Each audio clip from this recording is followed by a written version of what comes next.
uya mweya wakachena mundikomborerenyi kuti moyo wangu ucha kukudzangu watese ndidzidzisenyi kukuda kuziva zvakanaka zvechikariro chembiri chinondipa kufara ndauya kune mwitenzi munozondibatsira ndinosimbira kunemwi mundisvitse kumusha Jesu wakanditsvakisa ndanga ndiri mufambi mudambudzo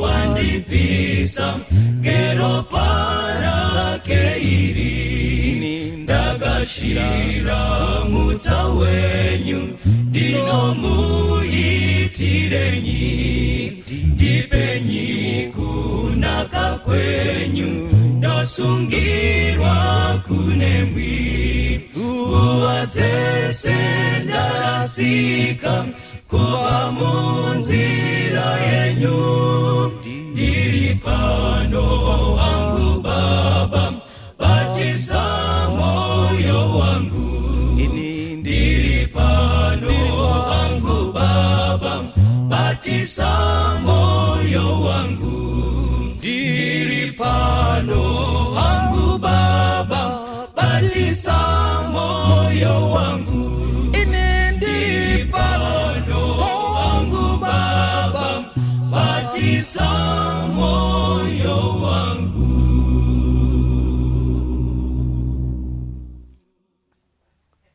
Toda kumuchingamidza mose mukati mezuva ranhasi pachirongwa Family Matters. Toda kutendai nekuteerera kwamunoita chirongwa chino, zvakare nemacomments amunokanda pamwe paWhatsApp and all that. I've always said this because I mean it from the deepest parts of our hearts. We appreciate the feedback yamuri kutipa. Mwari dai angaukomborerai akuitirai zvakanaka. Tadzoka zvakare as Family Matters team mukati mezuva ranhasi tine nhaurwa yakakosha yatinoda kuti timbotaura nezvayo pamusoro pemhuri, and our mantra is if it affects the family we'll talk about it. Saka mukati mezuva ranhasi regai tisangane vadare vedu tifambe zvakanaka. Tutangane papa. Makadini wadiwa wateereri nevatariri, mufaro wakusangana nemizita rangu ndinonzi Ewoda Nyamazana. Thank you so much. Yes, next. Makadi hama neshamwari endinoitwa Maijaricho. Yes, next. Tinokukwazisai mese vadiwa vateereri navatariri, ini ndini wenyu Advolve. Thank you so much. Yes. Kwaso kwamuri hama nehanzvadzi, indinonzi Watson Mbiriri, ndiri mufundisi, ndiri wechirandu chegono. Vana gonyori remombe, mushaya chirashwa, vana ganyamatope. Iwo mushenjere weduma usina pakaminama, pakaminama tinoorora. Aiwa, tinotenda zvikuru. Nhasi toda kukwazisa hama imwe iri kumhiri kwamakungwa vanotitsigira zvikuru kwazvo nenzira dzakasiyana siyana pachirongwa Family Matters. Ndimhazi. Tikati mhazi tinenge tatopedza mhazi nemhuri yavo. Toda kutenda zvikuru kwazvo. Mwari vakukomborerei, vakuitirei zvakanaka. Patinofunga nezvenyu mwoyo yedu inonyemwerera. Tinotenda zvikuru. Mhazi ndiGibson Taruinga. Yes. Vazodudzira. Tada kuti tidudzire kuti vamwe vasingazivi mhazi. Mukoma Gibson Taruinga. We worked navo, takashanda navo kwenguva yakareba Zimbabwe conference. Vakazoenda mhiri kwemakungwa. Vanogara vachitinyemwerera vachitaura kuti iko tiri kuona chirongwa chino. Mhazi, Mwari ngaakukomborerei, akuitirei zvakanaka mukati muupenyu hwenyu. Mukati mezuva ranhasi gono tiri kuda kuti titaure nenyaya yekuteerera, listening. Tichitaura in the environment yemhuri, vanodanana zvavo kana kuti une mwana wako, handiti ndizvere kumuteerera. Chinombonzi tinoda kutaura nezvekuteerera handiti ndizvere, right? Now saka tati tida kuti titaure panapa kuti iko chinombonyatsonzi kuteerera chimborichi, what is listening? Is it so important zvekuti iko mungatofurirane kuti takumbokwira kuti tiende kudare rasinyo?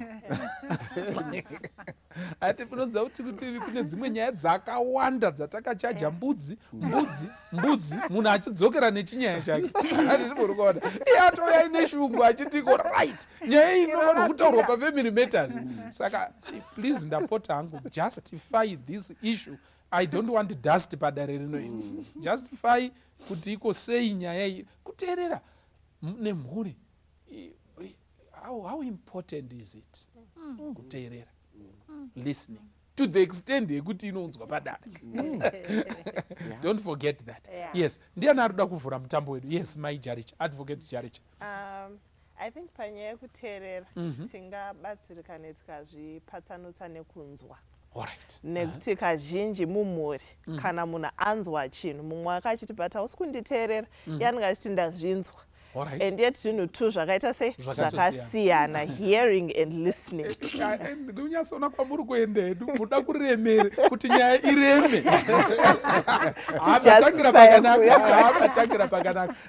That's great. You please go on. Listening and hearing. Yes. All right. Saka kana titi hearing, tiri kutaura kungonzwa sound. Okay. You know, it's effortless. It's passive. Okay. You know, sometimes it's even accidental. Okay. Kana munhu akataura unongonzwa kuti ataura. Kuteerera, on the other hand, listening is quite intentional. So you're putting an effort to pay attention to what the other person is saying, and you are putting an effort to understand and to perceive what they are communicating to you. So it's very different from hearing. Wakutonyatso dakuedza kunzwisisa kuti ari kuti chi, and kana tichitaura kunzwa uri kushandisa nzeve chete, asi kana tiri kutaura kuteerera uri kushandisa nzeve, uri kushandisa maziso. So more senses are involved because you are hearing what they are saying, you are looking at their body language, you are observing their gestures, and then trying to understand holistically kuti mood yemunhu uyu, my emotions ake nezvaari kutaura zviri kunyatsorevei and zvakakosha sei kwaari. Saka nyaya iyi yakatikoshera padare rino nekuti remember tinoti communication is the lifeblood of any relationship. Pasina communication hapana relationship. And listening is the most important factor in communication. So there is your ability to say out something effectively, kuti mwanzwisise, and your ability to hear what the other person is saying and interpret it exactly as they mean it. Saka chinhu chakakosha sterek nekuti ukatadza kuteerera mumwe wako hapana kudanana kuri kuitika, whether mudzimai wako kana musikana wako kana mukomana kana mwana chaiye, hapana relationship yakanyatsosimba inenge iripo. Aiwa, unoziva kuti pane imwe fight yekutoti ichangotanga umwe akutobuda ropa. Yes, gono. Mike Tyson kavanhu vamwe vari kubhadhara mari wakutosangana nevari kubuda.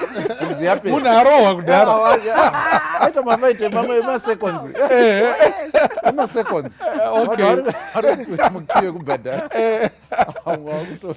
Thank you for coming that effective angle and you know, differentiating the two concepts. Mwari danga akukomborera kuitire zvakanaka. Pane vamwe here varoda kutsanangura vachiuya zvakare. And musarambe musanzvenge pakutsimbidzira kuti yazozvikwira sei kudai. Yakakosha sinyoro nyaya. I think maijarisa waparura pfungwa zvakanaka. Panda ndichimboita research, definition of listen is the ability to receive and interpret information during the communication process. Nditsanangure neshoni. Ndiri kuti nini kuteerera, kukwanisa kugamuchira information, anditika wogona zvakare kuiprocessa nekuinzwisisa kuti iri kuti chi pari kuitika communication. Saka like what she said, hearing is just a physical process. But listening is a mental process. All right. Inoda pfungwa. So anyone can hear, but not every person is able to listen. Yes. Saka listening is actually a skill. And you notice kutiko, it is actually affecting affected by so many factors. Zvinosanganisira age, then psychological factors, upbringing, culture, and all those things. So you notice that even communication, our upbringing affects how we listen. Okay. Based on even how we perceive other people. For example, in our culture, mwana akataura, sometimes you don't take seriously. So we are not prepared to listen. But you can hear them talking. You see? So those are two different. Then in my issue, chataura tichibata ndechekuti yakakoshere kuti yepadaro. Listen, pega panoitika communication. Kunonziko we spend almost 60% of our time listening. Actually, panoitika kana uri student, kana uri in marriage, whatever, 60%, kana uri kuzvita zvakanaka, 60% of your time is listening time. And about 60% of that time that is required to listen, kunonziko rema researches, only 25% is effective listening. Saka wazhinji vanongonzwa. They just, but effective, only 25% of people are able to listen. That's why yakakosha sinyo kuti uye panapo tionesane wadare kuti okay, in the context of the family, how do we listen so that tinogona kuva nema relationship anothrive. Ukadaona sama conflicts mazhinji anoitika ma relationships, kazhinji kacho inyaya listening. I always tell people kuti mukaona muchipopotedzana pamuri kuti manesana muona muri kupopotedzana pari kushaya ari kuda kwasa kulisina kune umwe. Saka you are committing to talk, but no one is wants to listen. Everyone ado kunzwikwa. Saka mese muti ara pamwe chete sinyo kunonzi kupopotedzana kwekuti ara pamwe chete. All right. Mese hapana ari prepared kumbonyarara umwe achidi. Okay. To be honest with you, if people dai vanhu vaikwanisa kuti paitika conflict ungombonyarara umwe achitaura hapana paita kupopotedzana. Because kupopotedzana is competition to be heard. Kurachiri kuleka is effective listening. Kuita mujawu wokuda kunzwikwa. Exactly. Pasina ari kuda kunzwa. Saka inofana kutaura sinyo. Saka ndokupopotedzana. Advocate, I want you to choke the engine. Yes. Aiwa, ndinotenda shokosha. Ndinofarira nezvataura navamwe vadare pano. Uhwaro hwakanaka hwavanatsokuisa.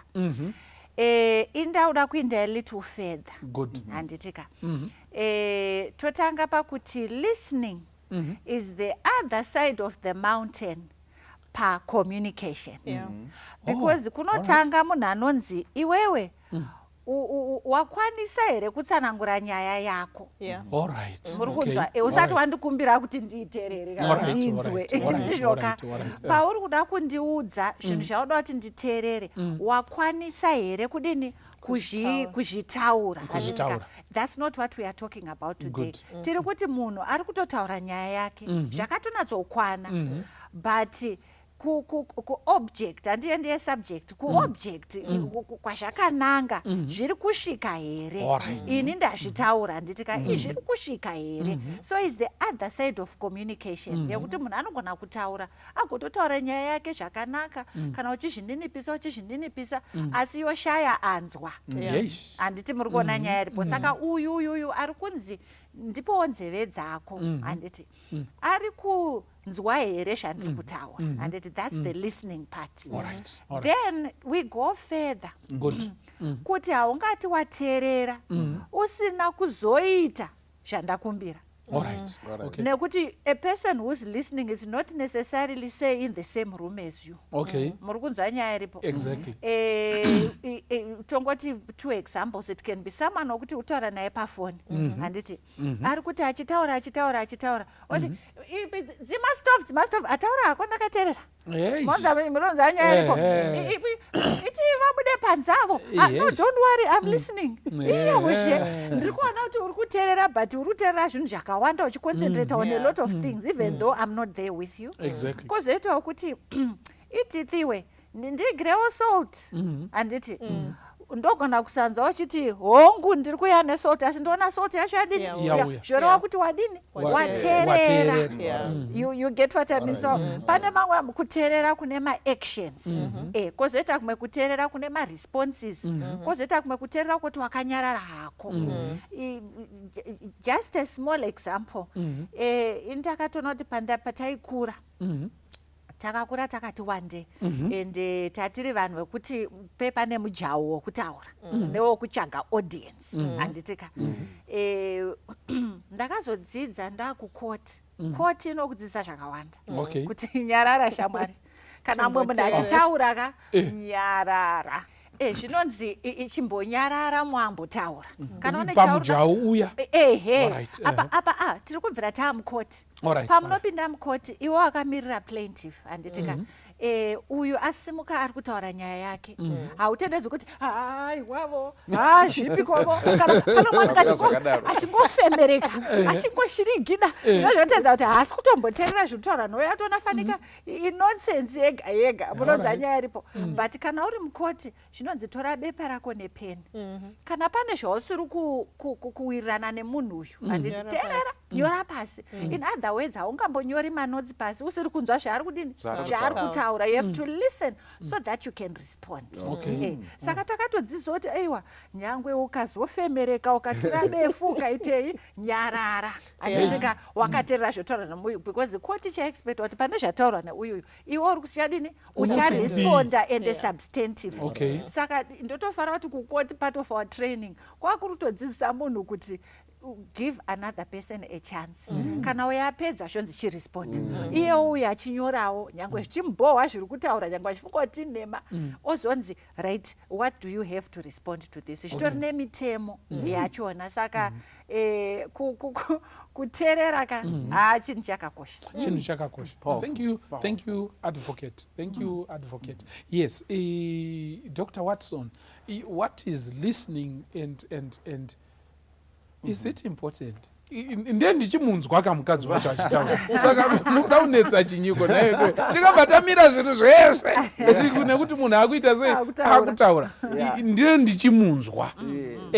Yes, ndinofunga kuti ndo imwe yenyaya dzakakoshesesa zvikuru nekuda kwekuti sezvataurwa nevadare vatanga iri kunobata pane two of the most critical interpersonal skills. Two of the most important interpersonal skills is communication then conflict resolution.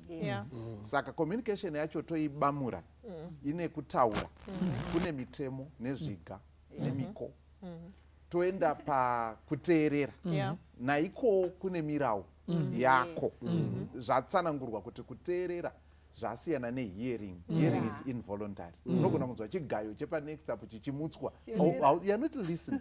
You may be listening to music asi uchinzwa chigayo. Zviri kungoitika nekuti nzeve hadzina kufa. Nerombo rakaipa dzimwe nguva mudzimba we hear each other we don't listen. Nekuti listening is active. It takes your attention and nyaya inokosha nekuda kwekuti inotibatsira kudzivirira ma-misunderstandings panova ndo pane nhondo dzeconflict ndo seedbed yamunokudzirwa nhondo dzeconflict munopabata. Saka inokosha zvekudaro inyaya inotorema kudarika jecha nyoro nyaya yatiri kutaura nezvayo. Saka ichikosha kudaro muchaona kuti Mwari vakatipa 1 muromo vawatipa 2 nzeve kuemphasize kukosha kwekuteerera kukunda kutaura. Vamwe ndokubva vati you should listen twice as much as you talk. Kuteerera kwakanyanya kukosha nekuti pakuteerera you can learn something. You never learn something by talking. You only learn by listening and you only get to know by listening, not by talking. When talking uri kutora pane zvaunazvo kare. Are you getting that? Yes. And James 1 verse 19. Wherefore metse eduka yawekwa yakuchinzi therefore my beloved brethren. Apa muri kubva matorokeswa vanhu vepedyo kuti shamwari rega ndikutipi my beloved brethren apa kugara nemukadzi zvakanaka my beloved brethren bhaibheri apa yatokuisa iwe uri wepadhuze mira ndimbokuudzawo panyaya vamwe vese hapana zvavandakambotauririra vamwe vese ndangoda kuti ndikutipire iwewe wozi uri wepedyo. Saka bhati my beloved brethren, let every man be swift to hear, slow to speak, slow to get angry. Saka zviri kunzi be swift to hear, to listen, slow to speak, and even slower to jump to conclusions and getting angry. Usina kutoteerera. Saka, in other words, Bible rikutiti, nyaya yekuteerera ikai dai yakosheswa kudarika kutotaura. Amen. Saka nedzimwe nzira nyaya ine ukasha ukangoona wedhi racho rinoita kunge rechirungu unotorishora pakunyorerwa kwarakaitwa pakanzi listening unogona kungoti kaelo kanoteerwa naai but ipapapo ndo pane hasha dzese ndo pane hari yerufu yakanangana nemuchato because chiri kutaurwa chiri kunzi handiti tatiko kuteerera nekunzwa zvakatoita seizvi zvakatosiyana ende kana mukasanzwanana kana munhu akasateerera kana zvinhu zvikaregera kunyasointapuretwa chaizvo idi vanhu vanodanana zvinotyisa vanoparadzana chete handiti muri kuona saka zvakakosha imbondibatsira imimi zvinogona kuoneka here kuti munhu haasi kuteerera aiwa imbondibetsera ipapapo zvinonyasogona here kuoneka kuti iko uyu munhu haasi kutombodzwa zvandiri kutaura handiti muri kuona zvinobaya sei zvinosvota sei kana unoziva kuti pane dzimwe nyaya dzaunoda kutaura ka watotora nguva kuti ndoitaura sei handiti ndizvo here then wazowana kamukana wonyasoita gather all the energy kuti nhasi ndinoda kuudza mumwe wangu zvakati otona hazi kuteerera zvinooneka here. What are some of the signs dzinoratidza kuti iko hapana handisi kuteererwa munhu haasi kuita sei kuteerera yes alright one or two vamwe vachibatawo zvimwe tichidaro zvinooneka signor unoziva pausiri kutopiwa attention unotoona even nemaresponses ari kupa munhu pane pamwe pakuti munhu anongoti alright but anonyatsa kuti nyaya haina kudi haina kudzikwa kana kuti pamwe pacho munhu anenge ari pafoni for example munozakana pane chimwe chinouraya communication yefoni listening yatitoarizva sa munhu anenge ari pafoni achiti alright but unyasa kuona kuti munhu haasi kudi haasi kuteerera saka the attention I think senior wabuditsa pataimbotrenwa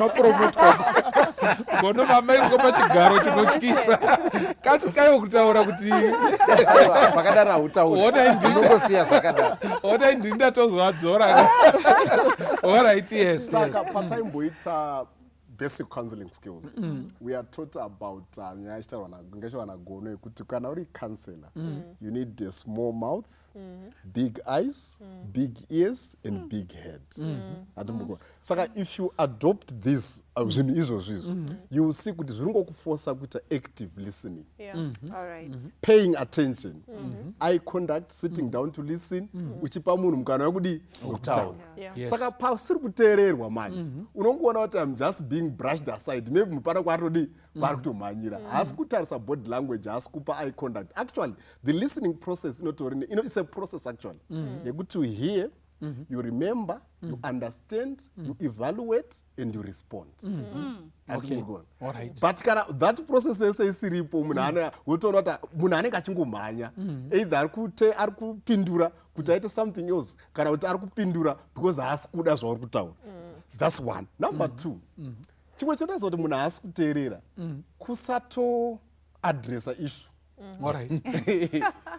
yauri kureisa yacho zvotidzorora panyaya yati achitaura yakuti listening and hearing zvinhu zvakasiyana saka panogona kutoti baba washilo pamuri kuenda kutauni mondigerwa chingwa chemangwana chewana tishandise for tea but pauri kudzoka chingwa hapana handiti wotobvunza kuti ko chingwa chatandi umbotora zvechingwa kurova kuti wanga wachitonzwa munhu achitaura but you did not process the information kana kuti wanzwa munhu achitaura but ngoti it's not important saka behavior panenge pachileka behavior iri kuita align to what is required to do then it shows kuti hapana and if tutana effects tiri kungotaura nema zvimwe zvinoratidza kuti saka I think iyoyo nyaya yekutadza kuita zviri kudiwa then nyaya yekutadza pay attention then nyaya yekuti unenge uchingona pane maresponse sinyore kuti unongoona kuti munhu haasi kuteerera all those things. Hapana vanhu vanotoda kurapwa here kutomborapwa chaiko kuti vagone hachisitori chirwere here. Amen, maybe advocate, what are some of the things zvinoratidza kuti thank you for mapoints amauya nawo nyati very very important.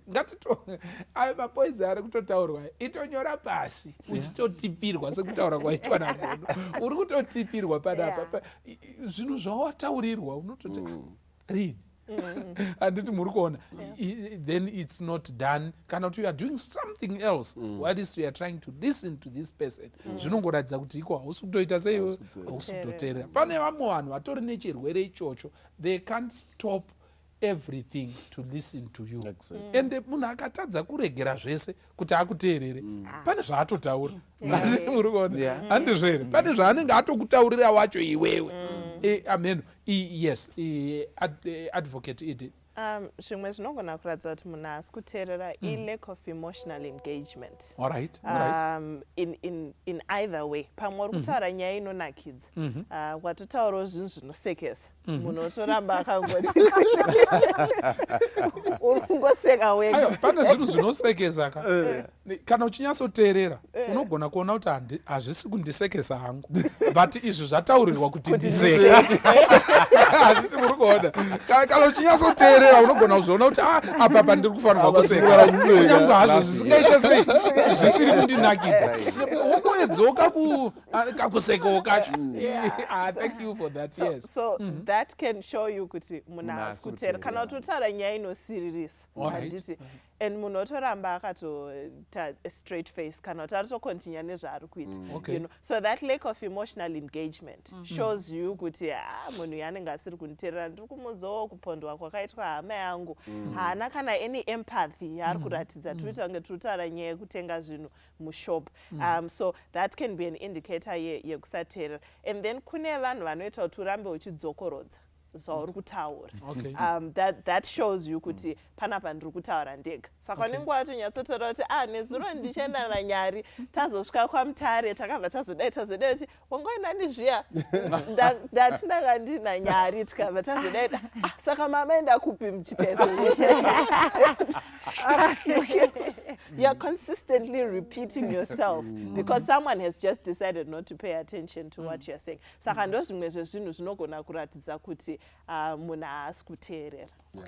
Imbo yasondibatsira ipapapo tisati taenda mberi. I think this is very important.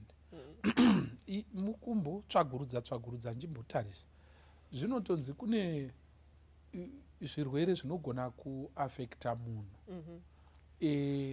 but vamwe vanogona kuzviinterpreta sekuti iko haasi kutoteerera. Handiti muri kuona fanika chirwere chiya chekukanganwa stereki machiziva here chekuti munhu unotoudzwa umva wakanganwa futi kwete kuti hauna kuteerera wakatoshingirira kuteerera but you simply forget kuti iko chipi chabva apa chichi saka you want to ask kuti iko uite connected when you are trying to respond.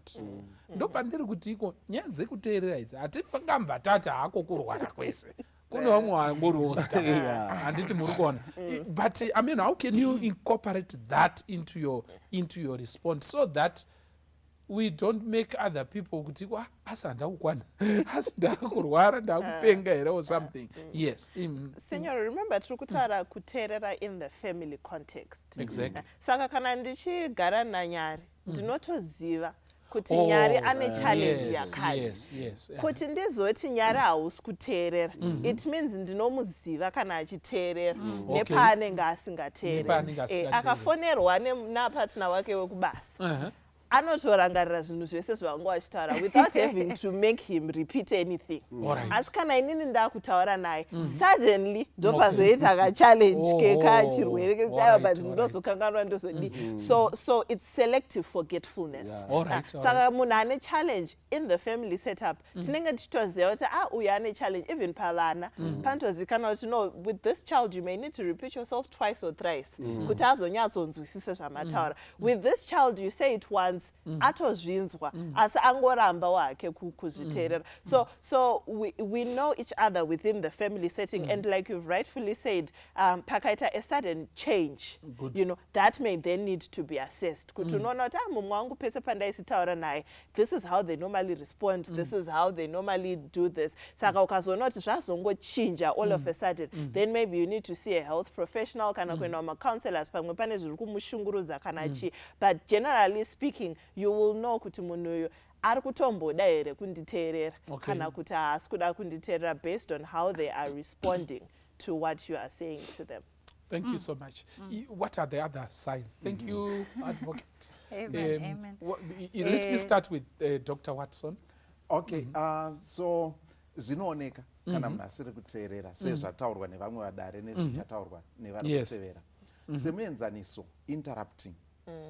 Munhu ari pakati pekutaura yondoti ndatozwa ko ruda kuenda mira ndibva ndatokucrash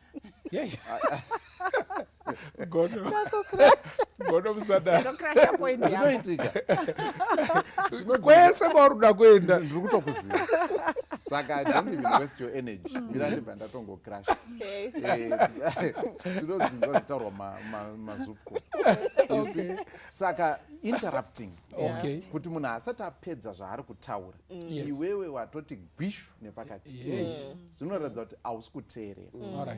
Okay, zvinhu zvakaita sekuti defensive listening, where you take munhu arida kuti ataure nyaya yake asati atombonyatsa wangoona headline anditika munhu obva atoti right ndini ndega ndinotadza pamba panapa ndini chete ndinotadza mese muri saka it's okay ndisiyeni kutadza kwangu imimi ndimuri right and so on and so on.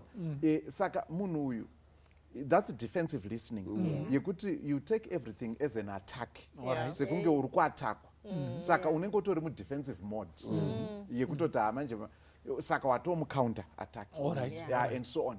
Saka defensive listening ndo imwe yenzira dzinogona kuratidza kuti munhu haasi kuita sei. Lack of eye contact, kuti munhu ari kutaura newe especially kana iri nyaya iri serious, on a serious matter, inogona kunga iri an emotive issue, a serious issue, iri emotional and so on, yamambotaura yekuti munhu aita gather their strength yekuti nyaya indoitaura sei, their guts and so on. Maybe ndakatarisa paTV kana ndakatarisa hangu pafoni yangu. A lack of eye contact, of course isusu hatina hedu eye contact seinowanika kuma-western world yekuti vanobva wati munhu mumboni chaimo isu tine sporadic eye contact. Women generally have better eye contact than men, but iyoyo yedu yacho iyoyo wanikwawo iyo iri sporadic yacho iyoyo. Eye contact is very important. Ndosaka tiona kuti pama-animations anoitirwa vana maziso ezvidhori zviya zvipopai zviya anenge ari disproportionately big, nekuti vana vanokwanisa kureada quite more, havasati ma-language skills avanhu achiri low, asi ziso anokwanisa kureada emotion kuti kakutya kana kuti kakuda kuchema, anokwanisa kureada. Saka maziso anocommunicata zvakanyanya. Mumwe wako ari kutaura chinhu chiri quite sensitive kana chiri kumubata, iwe hausi kutombopa eye contact, it's a sign yekuti hausi kuteerera, nekuda kwokuti imwe yema-avenues ekuti unyatsonzwa zviri kutaurwa inouya through making that eye contact, unyatsa kureada emotion and so on. Saka lack of eye contact and being selective, kuti unongonowana one zvimwe zvese hauna kana kumbokosora kana kumbodaira, pane one paunozomboti koche ipapo kuti habvi wataura nyaya yambuya vangu, saka nyaya yacho haichipera one ipapo panopaikira ipapapo haichatokatanuki, hazvichatoiti. Selective listening, muri kupaona. Saka ndo zvimwe zvezvinhu zvinoratidza kuti hapana kuteerera baba. Ko vamwe vaya vanochinja zvawauya nazvo, handiti muri kuona dia 12 o'clock ma-WhatsApp ari kupinda muchicommunicate, ndozoona kuti ko wanga uchitaura naye ndiyo kolegi yako yekubasa iyaya ningirikiri Lamek kana kuti kana kuti Ranziroti handiti muri kuona iwe uri kubvunzwa nyaya yekuti 12 o'clock I understand akatorora futi iwewo wakaroorwa 12 o'clock muri kuchinja muri kutextirana munhu anochinja nyaya iyo haataure nyaya yekutextirana na12 aiwa anoti saka iwe uri kuti iko ndiri kuita zvechipfambi handiti muri kuona aiwa ndozvauri kutotaura ka because ka muchato wacho unomira sei kana munhu asingakutrust alright tomboti munhu haakutrust mabviswa panyaya yekutextirana matopa nyaya yetrust kuti muchato ungamire here vanhu vasingatrustani ende iye anenge ari kusaidi kwekunge anowina because hakuna muchato unomira vanhu vasingaita sei vasingatrustani saka amene kuti vangaiswe pachikwata chipi pavanhu vekuti iko agare panyaya anokuburira imwe nyowani ndo yatoo subject yamakutodiscuss anonzi matopic switchers. Alright. Yes, topic switchers. Okay. Saka anobva kwaasiri comfortable onobura kwaari and inenge inokwanisa nga iri a style of conflict. Anoona sekuti anenge ari kusensa conflict and anofunga kuti conflict is a declaration of war. Saka ndikapusa panapa ndinotsvairwa saka ndinofanira kutova strategy nokupaona ngandibve kuarea because kwamexpose saka ndofanira kuti tatake cover saka anoenda imo murugwenhere rwezvisinganyatsa kunzwisisika ochirowa zvifefe zvake arimo imomo. I've seen you at Vovo. Wanoita zvamamutaura izvozvo vanonzi magaslighters as well. Vanenge vachanonzi gaslighting. Pauri kutry communicate, instead of listening to you they create confusion. They create confusion. Vanozvidira parafini pangoita hutsi nemoto. So they are manipulative. Gaslighters are manipulative. Saka vanozviprotecta iwo woisa confusion mauri woisa a sense of self-doubt. Uri kutaura zvakanaka kuti nyaya uri kutaura zvauri kuita zvewhatsapp hazvisi right, but iwo batoenda kumberi kwako kuti you are accusing me of unfaithfulness. Saka wakutoita confusion. Saka pandachitaura apa pane zvondakanganisa. So gaslighters are very manipulative. Vanochinja matopics, they run away from responsibility and you end up doubting yourself. Some gaslighters iwa saka zvinoaffecta futi listening as well. Thank you so much. Yes. Ndangotangira pamagaslighters ipapa. Magaslighters vanonetesa. Chigwedzi chemagaslighters chatiburwa nasi. You know, gaslighting is one of the characteristics of narcissists. Exactly. Yes. Vana macharacteristics vakawanda ndiose chichi, but one of their major narcissists ndo vanhu vaya vanozviwedzerera volume vanozvifonera vaya vanhu vanozvifonera asi tikazotaura vane narcissistic personality disorder vane NPD timhiroro rakaoma haro pano panyika nekuti ndoda kungonyanya kunangisa kugaslighting. Otherwise I think iyo itori topic yakatozvimirira yega inofanira kutouya. So munhu anoita gaslighting sure munhu anoda kuita alter your understanding of reality. Iwe uri kuziva issue yekuti indiri kutaura nyaya yekuti pano mari haisi kukwana handitika pano pamba mari haisi kukwana but tiri kuona kuti malunch munoenda every day handitika munhu anosimudza kuti you see problem ndeyekuti mazuva ano uri kugara naEdith. Ndakazviziva kuti kutamba kwako naEdith kuchaita kuti utange kuona zvinhu pano zvisipo. Hatiri kuona nyaya iripo munhu list yangu yeshamwari dzako dzisina kunaka Edith anga aripo zvokuti inini ndiri kuti aiwa zvaEdith hazvizvo zvatiri kutaura ende hatina kutombotaura nyaya iyo naEdith but ini ndandichiti zvonzi aiwa ndo zvinonetsa kana vanhu vari kunze vakurana family yako. Handikoona nyaya iripo nyaya iriroche handiti kati akutanga kumanyisa iwe wakutanga kudefenda Edith wakusiyana nenyaya chiri yekugwadza panyaya. Alright. Gaslighting inofanira kuzombotaurwa iri yega. but kupindura mubvunzo wenyu wama muchiti what are the other signs aunoona kuti munhu haasi kudini haasi kuteerera dzimwe nguva unoona munhu muri kutaura nemunhu iye ari kutoda iwe usati watombopedza haana zvaataura kana kungoti kana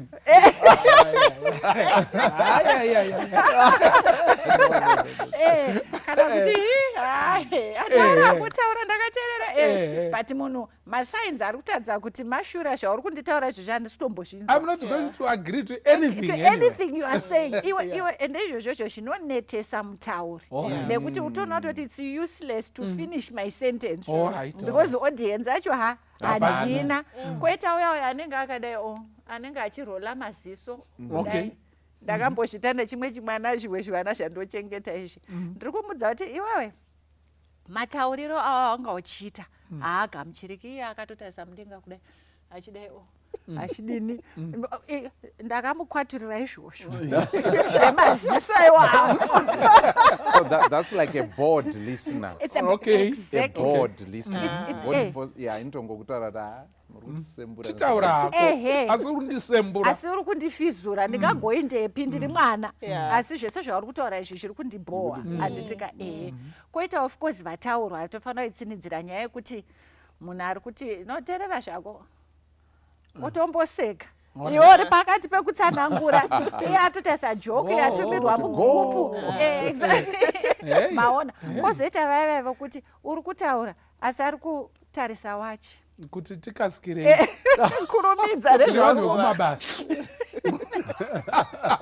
Saka muchaona kuti body language is one of the or mabody language anotoona ndo mamwe ndo zvimwe zviratidzo zvakawanda zvekuti munhu haasi kudini haasi kuteerera kana kuti haasi kutoteerera. Ndafarira futi point yataura nagono yekuti selective listening handitika iyo yekuti inogona kuuya in a different way. Ndotorangira pane chimwe chimwana chinisi changu kari kutaura naanti vari overseas chikanzi so what did you do today handiti icho chine 5 years icho chakuti we went to the shops and then we got monkey money along the way and then we bought popcorn and then we passed by ice cream. Kakataura chikanzi naanti vaya you got ice cream.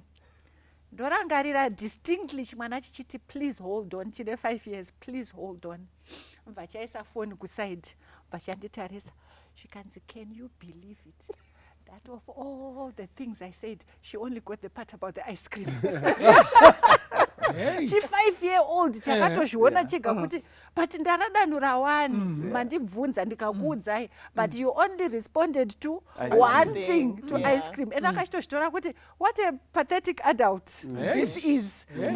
Saka kana mwana mudiki achitozvifila kuti haana kuteererwa neeffort yese yaisa achinatso kudai kuzoti mumhuri mukadzi nemurume kana kuti vana nema-adults. Thank you so much. Thank you so much. Yes. Pane imwe futi handizoti tinganyatsa kuti kudii asi ndofunga inogona kuenda ipapapa pakuti inokwanisa kurova ndare munhu ari kuedza kurondedzera nyaya yake kana kuti zvaitika. Pane vanhu vari obsessed nedetail. Saka munhu atotaura kuti tazosimuka pambare na 8:30 zvonzi no it was 8:32 ndobva tazoti tasvika panenge pachingokorektwa ende zvinhu zvacho hazvisi consequential panyaya iri kutaura. In accounting terms it's immaterial. Zvinhu zvekuti tapedza audit zvinhu zvamuri kutaura mari yamuri kuti iyi haisi material tichitarisa amount overall.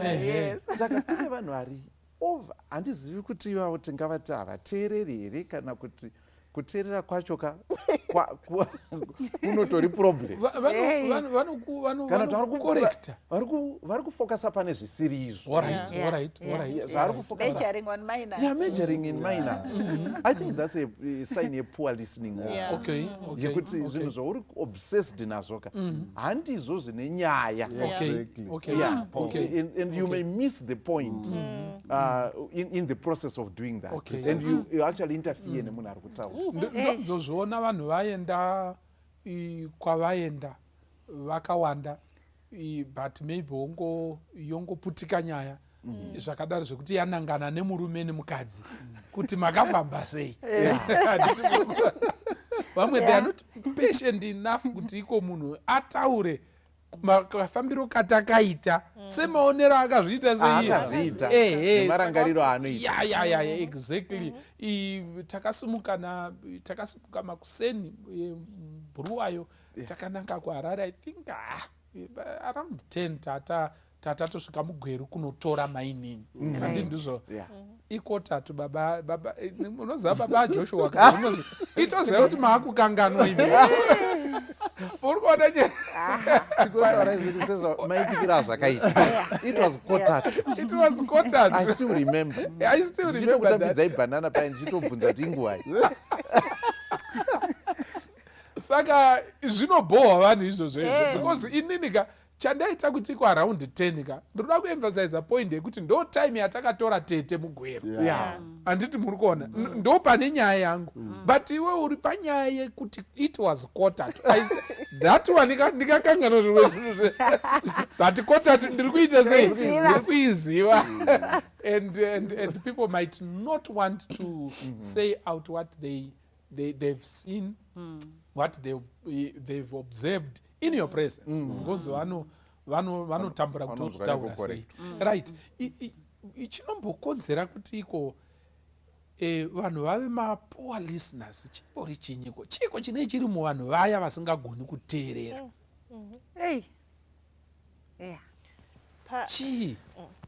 Chimbori chi vanhu vaya vakapindwa nei?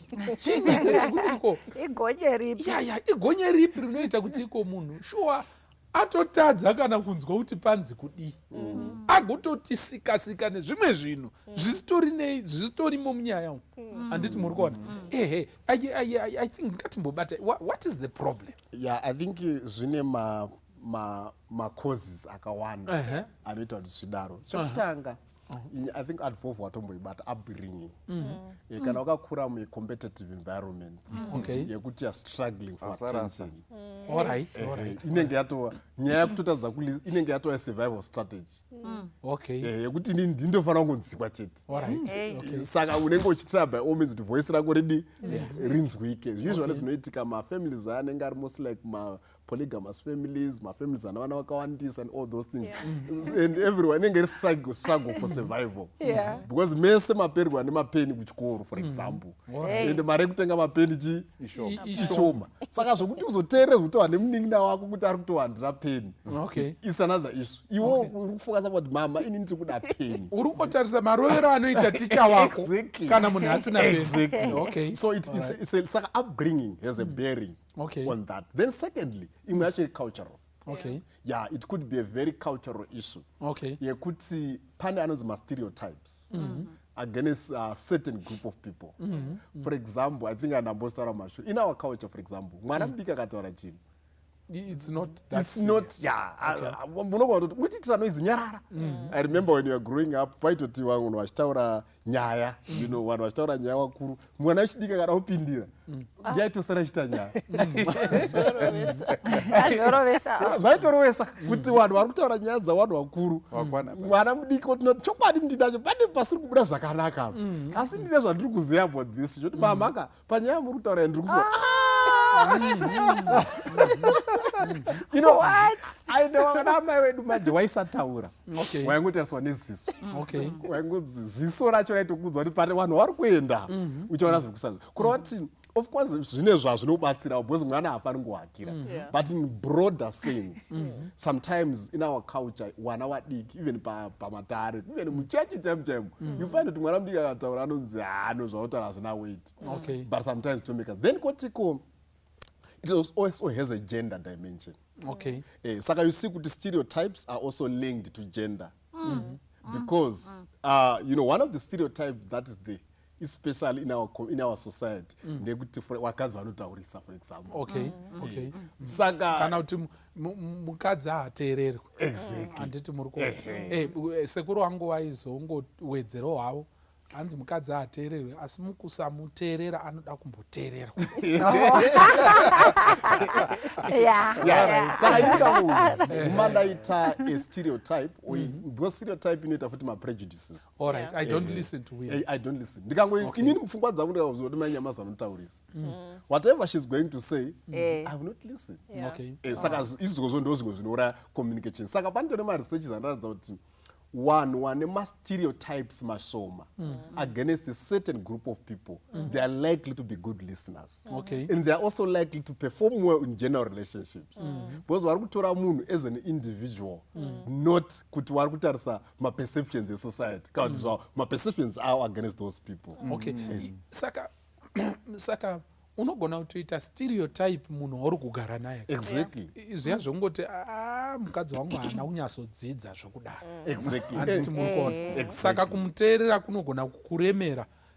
Zvakadaro zvekuti ungatofonere mai veruwadzano kuti iko nhaiwe zviri kutaurwa you validate. To validate. Exactly. Yes. Ndosaka uchiona kuti in our society kune kastatement kanotaura kuti wamwe wakaudzwa hondo nemurwere wepfungwa wakamushora wachiti anorwara but achionekana kuti chokwadi. It actually shows the stereotypes that are there and the perception that are there pane vamwe vanhu kuti vana vadiki vanenge vachidzi but anogona akatorine point mudzimai for example ari kutaura but you know ari kutorine point ari kutaura but because of social issues, social cultural issues, then a person onzi varume vanonyepa varume. Exactly.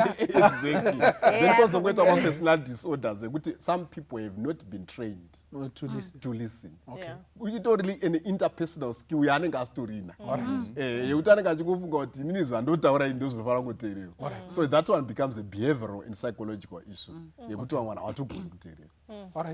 Ndiwedzere pane iyo ningemningi ngasati apinda panyaya yevana handiti I think zvoda kubhalansiswa. Mazuva ano vana vari kupiwa more audience than I think they should have.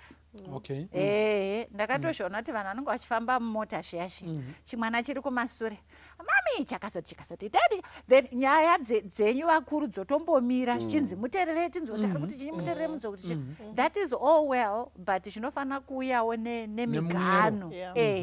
Indotorangira kuti pane vaiti kana mwana akuda kutaura something ari kumasure ikokoko anganga achifanira kungobata mubereki whether ndidheti whether ndimama kungomugunja kudai ini ndotoziva toti mwana ari kuda kudini ane zvaada kutaura so that mwana haazopiwe too much audience. Dzimwe nguva vamwe vana vanobva vaita zviya zvokuti anobva aita take over. Tisakakana futi vana they might have information but they don't have discretion.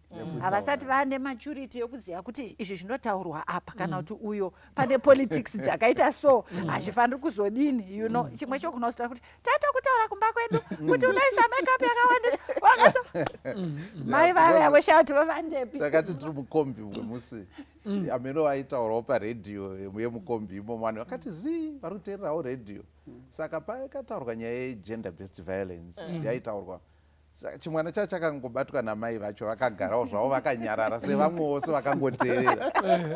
Saka uyu paakataurawo weparedhiyo uyu chimwana chakangoti mama vakarohwa manheru natete mama vakarohwa manheru. Izvozvi ndo zvatetichitaura kuti vana ngavapiwe migano. Chokwadi asi ndofunga ndozorutaura kuti achaziva manje munozomai vakashaya kuti saka vasiri kukwira makombi vari kurasikirwa. Saka pakubhalansa kwachona apa thank you Gono ndepekuzoti zvinozikanwa kuti namastudies kuti vana vane age of inquisitiveness. Anditika yekuti mibvunzo mizhinji yaanobvunza yezvinhu zvaanoda kutonzwisisa pane imwe age yaanotozvibvunza and this is before teenagehood. Saka mukasateerera futi mwana kuti zvaari kutaura nezvaari kubvunza ndo panobreaka a bond pakati pevana nevabereki so that every time ukangona mwana achibvunza mubvunzo it's your opportunity to give them a sermon because vakateerera because vana vanoteerera but up to a certain point imwe age yavanozosvika iyi muchaona kuti hasisina interest nyange isi ndo patetakuda kutaura naye manje tinoziva mwana kugara pasi ndikudze ndo paanenge akukurolera maziso kuti your time is past. Just to quickly answer mubvunzo wenyu ama muchitaura kuti vanhu ava vakapindwa negonye rakamboita sei. There are some people who are completely ignorant to that they don't even know what they are causing. Havatombozvizivi. If it's kuti vakakurira mumhuri dzokuti kana uchitaura pane vamwe vanhu kuti kana uchitaura because kuteerera ka it's not always kuti pana akanyarara zvamuchose and then pana ari kutaura. It's a conversation. Saka unofana kuti and then I remember ndakatozoita kutozvitraina, you know what I mean, kuti watoona kutoti ndenge ndinoti kana mumwe munhu akuda kupinda so ndiri kutaura ka it's not a soliloquy, it's not a monologue. Hapana munhu akanzi iwe ndokuti ngongongo nzeve patafura pateerera wakangoteerera ndichitaura. It's a conversation, it's an exchange. Saka ndotozinoti maybe dzimwe nguva kana ndichitaura mumwe munhu akada kupindira otoona munhu anokwidza volume. Muri kuona nyaya iripo ndichiri kuenda mberi. It means while you are talking you are also not listening. It's a conversation. It mustn't be a monologue. So izvo ngoti ukazvitraina kuti kana mumwe munhu akuda kuti apinde ndiri kutaura ndeteka it thought handifaniri kukwidza volume. Muri kuona nyaya ndofanira kutonyerera ndonzwa kuti zvaarida kutaura zviri kudi because it's adding value to a conversation. Thank you so much. Advocate Edith, you are too quiet. This is good. Object lesson, yes. As Nyana was speaking before I get to the point that I want to talk about, kuti pavana, remember what Mr. Nyamazana said, kuti one of the factors affect our ability to listen is our upbringing. So we should be very conscious kuti vana vatinavo we're actually raising adults in the future.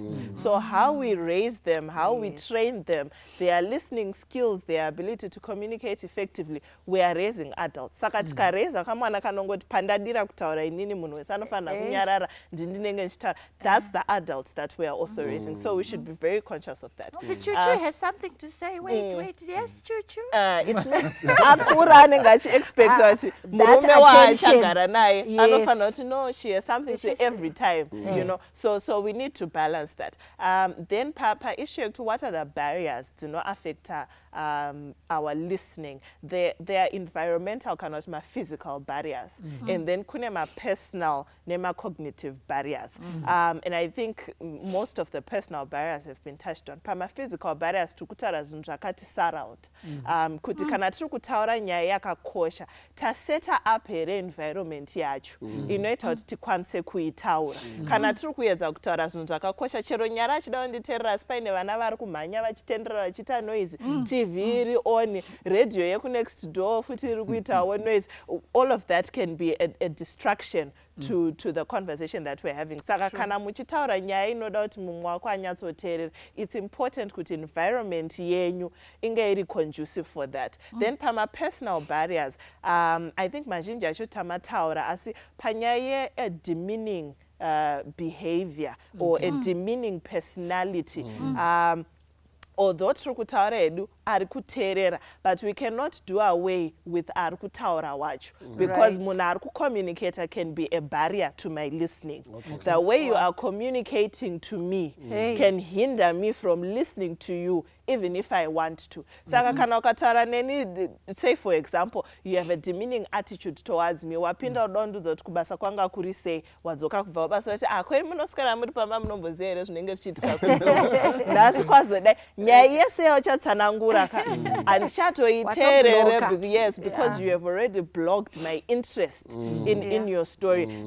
Or even munhu wacho ari kuteerera ari iye ane ma-prejudices, kana kuti anotarisa mumwe wake sekunge ari pasi, you know, zokuti andingambomuteerere. So that personality can be very distracting. So we need to have mutual respect in our relationships, so that when we talk to each other, we're able to listen to each other and put value on whatever is said by this other person and to communicate in a way that is respectful to the person wauri kutaura naye. Okay. Thank you so much. Before we finish, I want us to chew this card. What is it that is in our gestures, facial expression, and everything else that is not verbal? Chinoita kuti iko most of the times tingange tiri kutaura mashoko anenge ari nani, but zvotengeswa ne facial expression and all that, to the extent yekuti iko vanhu vanogona kungoona kuti hakusi kutoteerera. Kunyange iwe wasiya mafoni waita sekunge kuratidza kunge uruda kuteerera. But what is it that is in non-verbal communication? Chinozongoita kuti iko munhu ataure kuti iko baba wepanapa haundirespect. Kana kuti murume wangu haachandida. Iwo manje wopamba uchiti gupuro racho ndakambokupa rini. But haana kuzviona pagupuro, haana kuzviona pamashoko or anything, but it lies in non-verbal, communication. What is it with non-verbal communication? Zvakadaro zvekuti munhu anozongoti iko alright, it's okay hangu, because I think hausi kuda kuteerera. Anditi indatodzima TV nditi kuri kuona nayo cheripo, but munhu still anoyasoona kwete kuti ndati handisi kuda kuteerera, but anongotaura ega kuti I don't feel like you are listening. What is it that is in non-verbal, in these non-verbal things that are upon us, chinongosvikoita capture attention euyu arikuda kuedza kutaura neni? I don't know kana manzwisisa zvandikuita. Yes, advocate. Remember tamboti pakuteerera unogona kuona kuti munhu haasi kukuteerera by interrupting you. Zvanga zvichitaurwa naGono. Interruption is not only verbal. Interruption can also be non-verbal. Saka kana uchiteerera munhu uri kuedza kunzwisisa zvaari kutaura without responding to them verbally or even in your head. Saka chinozoitika manje ndechekuti munhu anogona kuzvidzora kuti asakuinterrupt kana kukupindura uri pakati pekutaura verbally, asi achikupindura nezvaari kuita. Saka iwe unenge uchitaura uchitoona kuti vari kutoti hazvina kana musoro zvamuri kutaura, otombotarisa zvake kusaidi kana kuti ombokurolera maziso kana akanyarara zvake aripo, haana chimwe chinhu chaari kuita, actively they are responding to you but non-verbally. Kana kuti achingoita tumagestures twekuti unoona kuti panapa nyaya yangu haisi kugamuchirwa zvakanaka. Yes, so that can be an indicator of poor listening.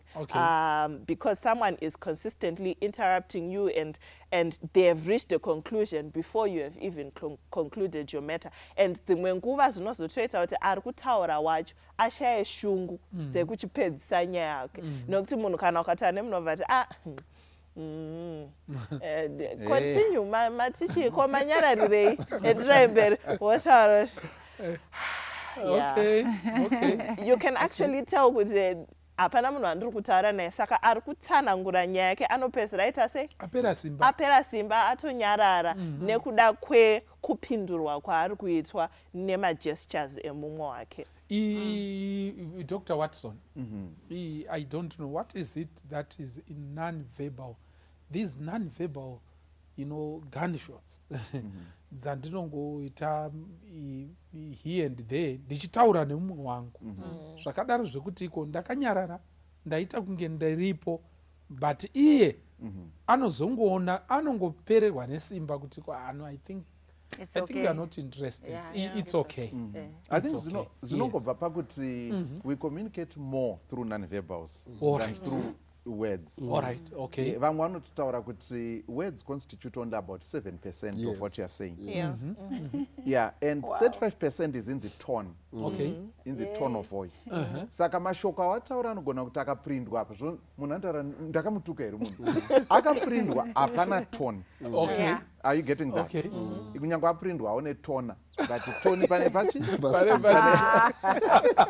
Panenge pasina.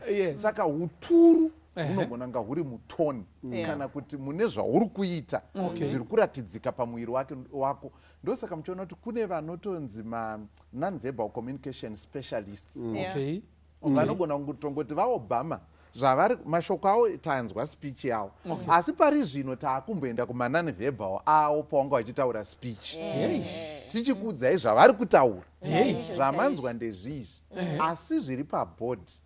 Saka board ndopaya panonzi chinoziva ivhu kuti mwana wembeva anodini anorwara. Saka mumaziso umu nezviri pamuviri wako ndo zvinonobatana nechaizvo chaizvo zvauri kufunga ndomunogara chokwadi zvine direct contact nechokwadi. Saka rurimi runogona kurasisa anditi zvinonzi zvinoirema rinosekerera newarisingadi.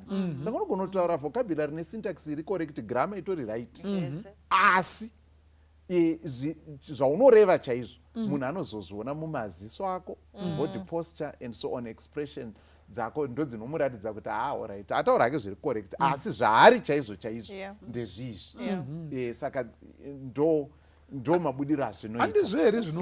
Zvinogona kuva negative kana kuva positive. Handizvo here zvinongoitwa nemapurisa aya nematikitifa aona ukasvika pakamba zvinonzi chinyiko imbo yazotitaurira kuti chinyi chaizvo inini ndanditori kwamurehwa pamba pakapazwa saka ndiri kwamurehwa kudaro ndiri vakateerera zvavo pane pamwe pavanozongoti chimbobvisai bhutsi muende chimbobudai chimbosara naye iwo zvitoti nyaya yangu iri correct.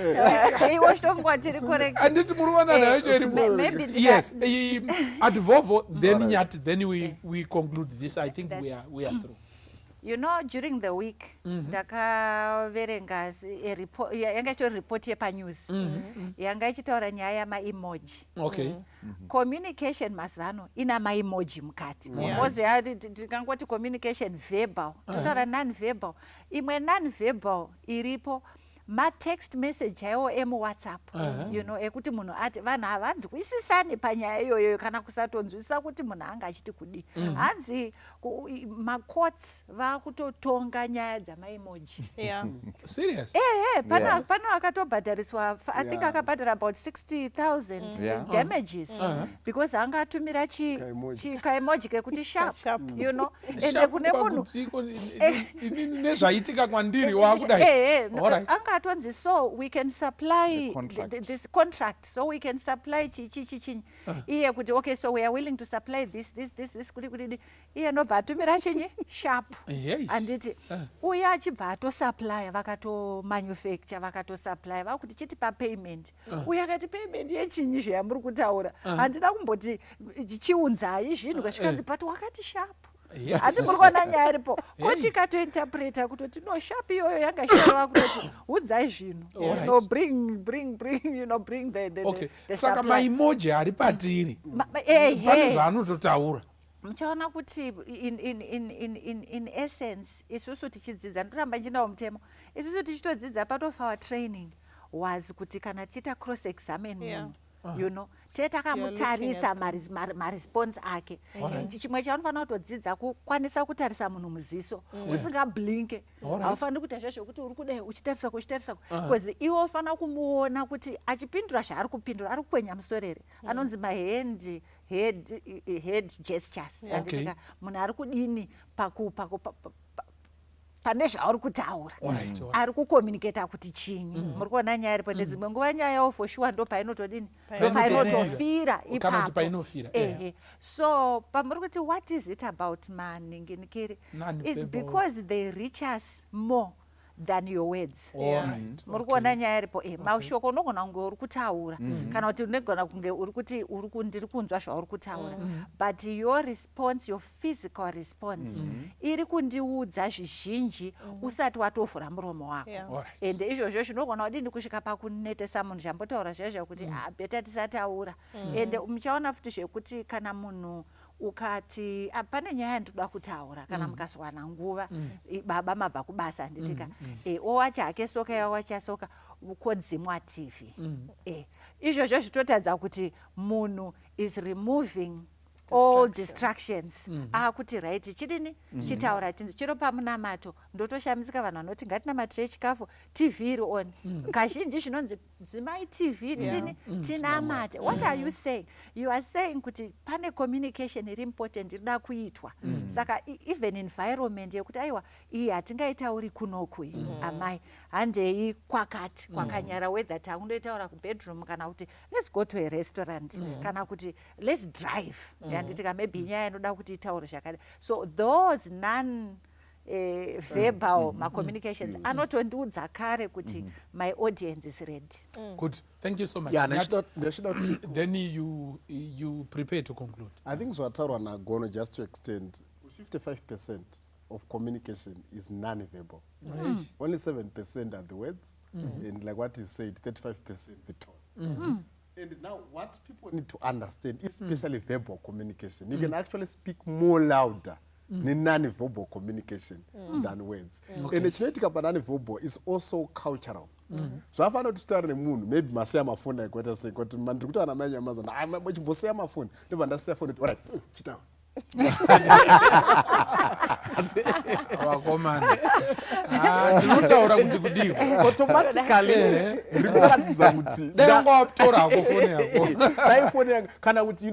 it's cultural. Okay. Even sign language is not universal. Okay. Sign language yeku USA ne sign language ye Zimbabwe zvinepa zvosiyana. Okay. Because vanoshandisa body language mostly. It's important for people to understand the cultural perception ye body language. In our culture, for example, uchitaura nemunhu about okay. Uchikopedza communication. Okay. It means kuti ari kuzvautaura zvonachi hazina udzamu, even rolling of eyes. Yes.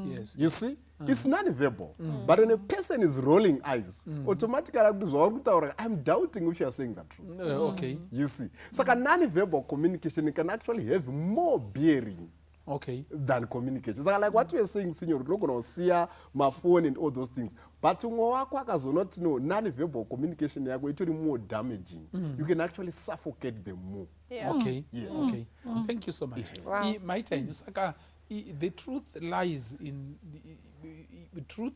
Chokwadi, uremu chokwadi, party wombe chokwadi, inogara non-verbal communication. Ndo zvandiri kudzidza mukati mezuva ranhasi. Saka ungave nemashoko ako aunotaura ekuda kunzvenga ekuda kudai, but vanhu vanozonga alright, wakataurawo baba Joe, but aiwa tete ngawauya. Zvese vakataura. Vakandipa ma-text message acho nechinyi nhamba dzacho dzemvana yacho ndikapiwa, but tete ngavaita sei ngavauye. Sometimes chokwadi chinechi chichingoratidzika whilst we are trying to suffocate, hide it nemashoko anenge ari pamusoro. Gono tibatsireiwo, what then shall we say?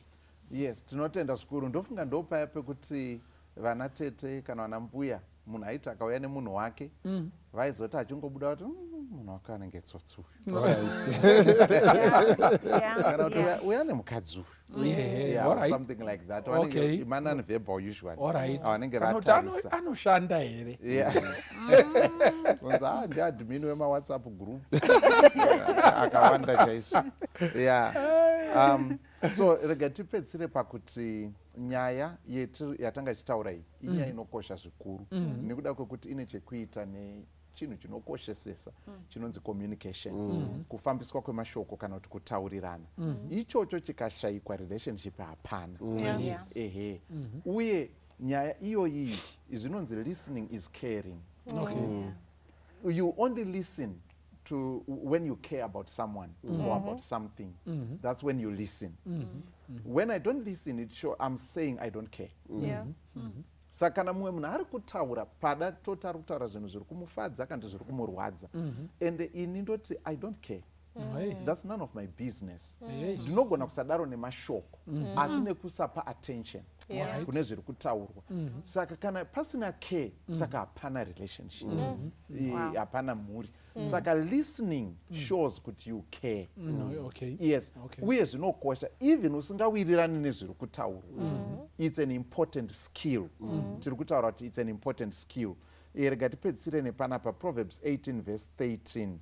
Ndichaverenga 2 different versions. To answer before listening, that is folly and shame. Imwe is NIV. Then ndakwenda pa New Living Translation, NLT. Spouting off before listening to the facts is both shameful and foolish. I think it makes it very clear. Which zvese zvinoenda pakuti Mwari vari kutsimbidzira nyaya yekukosha kwekuteerera kudarika kutaura kwako iwewe. Kunzwa zvinotaurwa nemumwe kunokosha kudarika kutaura. Asi anotaura ngaazivewo kuti what you say is as important as how you say it. Nyaya inogona kufira pamatauriro awaita. Ndo panogona kurasikira tsoro. Ongo ine point. Ndofunga even kumataredzi mhosva kune vanoluza macases. Kwete kuti papasina nyaya asi pada kuti yauya yabopwa nekumuswe. Zvotonzano. I liked what he said, kuti it's a skill. If it is a skill, it can be acquired. Kana uchitora, I think that hatifaniri kusiya vateereri vasingazviti zvinondodini munhu wangu asingateereri kana kuti zvinoini ndenge ndisingateereri. It's something you can train yourself to do. You know, izvo zvandaitaura kuti ukaona kuti handenge ndinotaura regai ndimbonyarara ndimbonzwa kuti ari kuti kudini. I think an effort must be made because dzimwe nguva unganga usingatozvizivi kuti hauzi muteereri akakwana. Train yourself. Go online, find out, you know, how does a person become a better listener so that you improve your relationships. Yes, and sorry, tsimbidzira pataurwa naadvovo. Kune book rinonzi Heart to Heart, The Art of Communication. I think it's Nancy Van Pelt.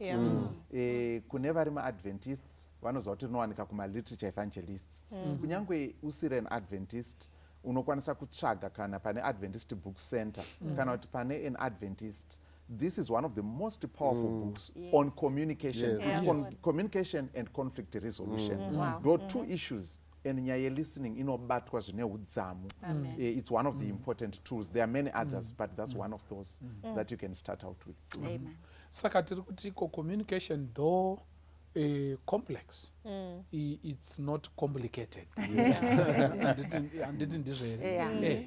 Chinhu chekuti unotokwanisa kutoteerera, unotokwanisa kutodzidzira, wozvitrena zvotobuda zvakanaka. Uchitozvimitsira mamax chaiwo kuti nhasi ndagona kumbonyarara vamwe vachitaura wozvisira mamax. Zvakatokosha izvozvo. Vanhu vazhinji vanoenda kumasemina ezvinhu zvakawanda nekuita inonzi chikumbodzokora zvinhu zvamakadzidza zviya. Handiti muri kuona, they go for that, they go for refresher courses. Handiti muri kuona, they do that vachiita kuti vaone kambani ienderere mberi kana kuti mari iwande kana kuti masales awande. But hakuna vanhu vari kumboita marefresher courses ekuti muchato ufambe zvakanaka. Ndinofunga kuti marefresher courses iwayo akakosha mukati meupenyu. Kana pasina kutaurirana, kana pasina kuteererana mukati memuchato, hapana muchato wamune muchitaura nezvawo. Kunyeperana kuya kwokuti iko mune muchimhoresana makaisa nyama yakawanda muchigocha zvinzi kumba kuri sei zvunzi madhamu ari kufara. Imi pamwe pacho pamune muchiti madhamu ari kufara, hapana kufara kunombike kuchiitika. Saka ngatibatsiranei. Kuteerera ndo chimwe chezvipo chaunokwanisa kusimbisa muchato wako nacho. Mwari ngakukomborera kuitire zvakanaka. Zita rangu ndoitwa Pastor Francis Mbira, musoko zviti nhaidzirwe pachirongwa Family Matters. God be with you. Amen. Kuna Jesu, kuna Jesu, kuna Jesu, Jino, uya kuna Jesu, kuna Jesu, Jino, kuponeswa,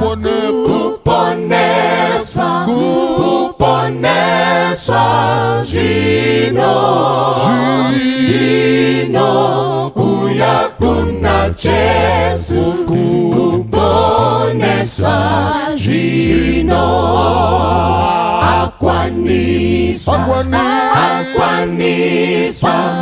Aquanisa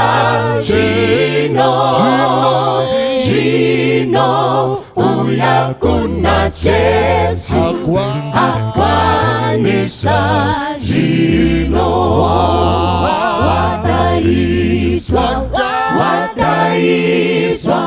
wadaiswa Gino uyakuna Jesu arindira Gino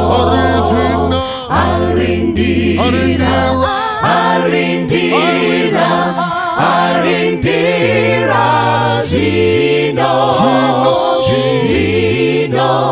uyakuna Jesu arindira Gino musimbire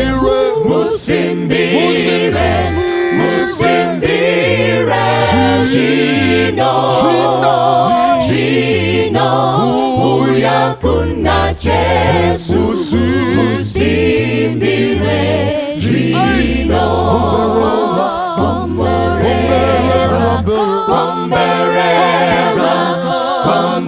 Kuteerera